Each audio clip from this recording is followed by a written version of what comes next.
Assalamualaikum warahmatullahi wabarakatuh.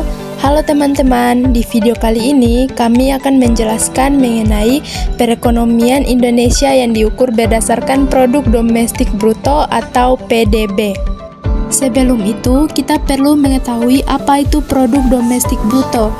Produk domestik bruto adalah nilai barang dan atau jasa suatu negara yang dihasilkan dari faktor-faktor produksi milik warga negara ataupun orang asing yang tinggal di negara tersebut selama 1 tahun. Selanjutnya, mari kita masuk ke pembahasan mengenai PDB yang lebih kompleks.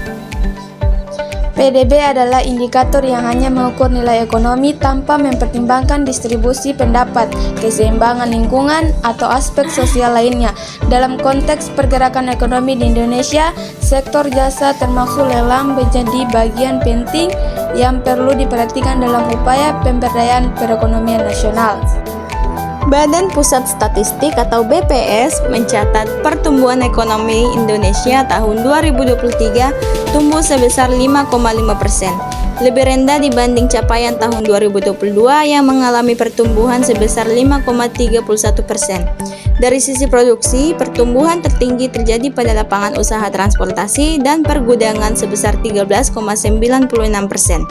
Sementara dari sisi pengeluaran, pertumbuhan tertinggi dicapai oleh pengeluaran konsumsi lembaga non-profit yang melayani rumah tangga atau PKLNPRT sebesar 9,83%.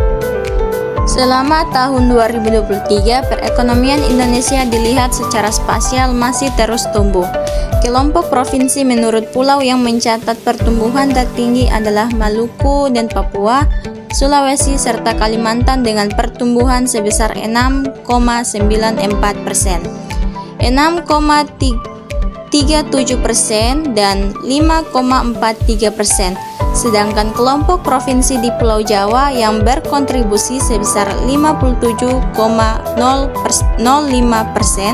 terhadap ekonomi nasional mencatat pertumbuhan 4,96%.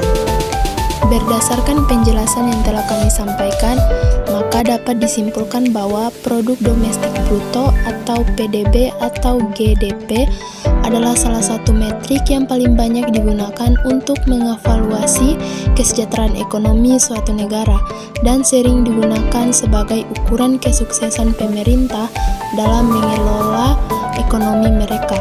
Ini adalah indikator penting dari kesehatan ekonomi suatu negara dan sering digunakan untuk membandingkan ukuran ekonomi negara-negara yang berbeda. Sekian video pembelajaran singkat yang dapat kami buat. Lebih dan kurangnya kami mohon maaf. Wassalamualaikum warahmatullahi wabarakatuh.